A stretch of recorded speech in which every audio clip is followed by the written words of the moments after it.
We are going to be learning about adjectives. Adjectives are words that describe. These words could be something that describes how something looks, something smells, how something tastes, how something sounds, how something feels. Those are all different ways that we can describe words using our five senses.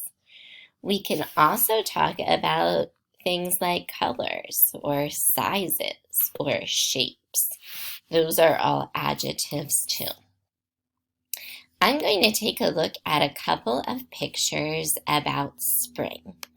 I want to think, how could I describe these pictures using adjectives or describing words? I can put the adjective in one of two places. I can put it after the word is or was, or I could put it before the thing that I'm describing. Let me show you. Here is a picture of some flowers that are just starting to bloom. So I'm going to call those blossoms. I would describe those blossoms as sweet smelling.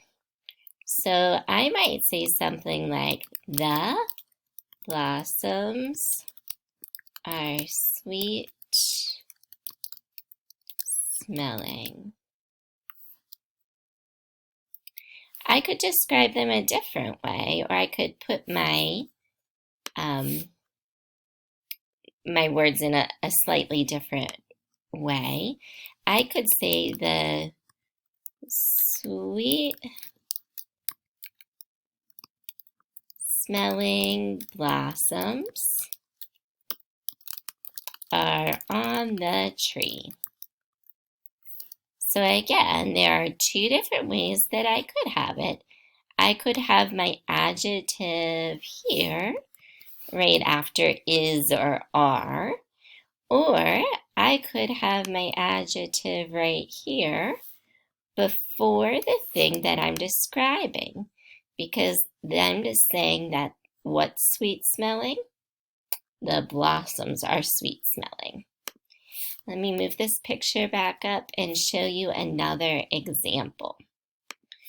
This is something else that many people often do in springtime. Many people are cleaning in springtime.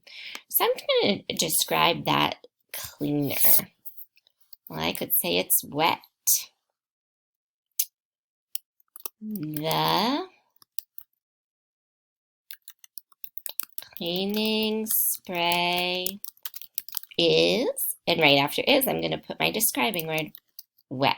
That's how it feels.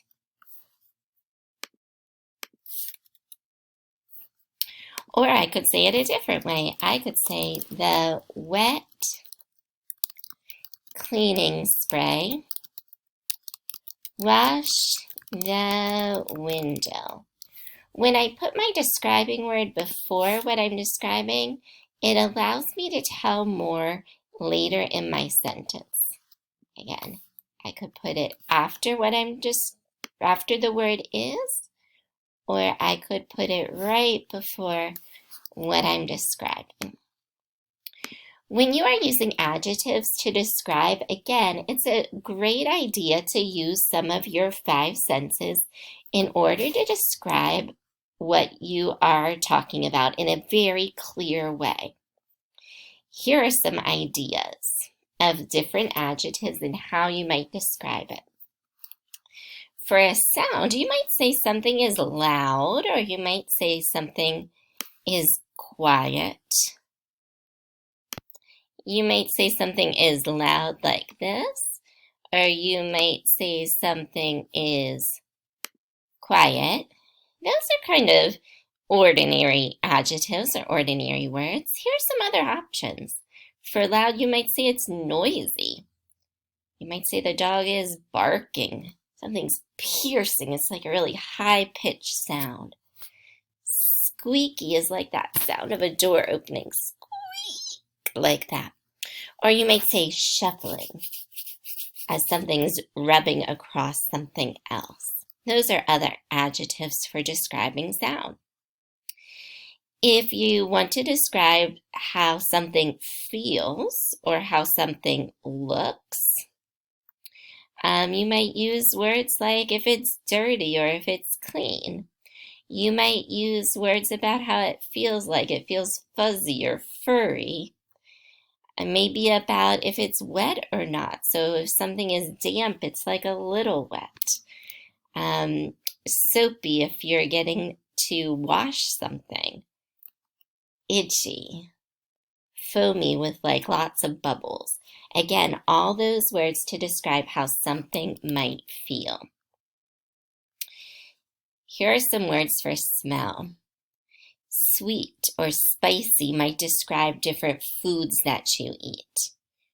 Moldy might describe something that's bad or rotten. Earthy is like if it has that dirt kind of smell to it. I can imagine people who are gardening in spring might have that kind of an adjective to describe something they work with. Here are some shapes. Something might be round or flat, narrow or spotted, pointy or curved, thin or wide, long or curly. All of those are words that might describe its shape or how it looks. Feel free to come up with your own adjectives to describe your words as well.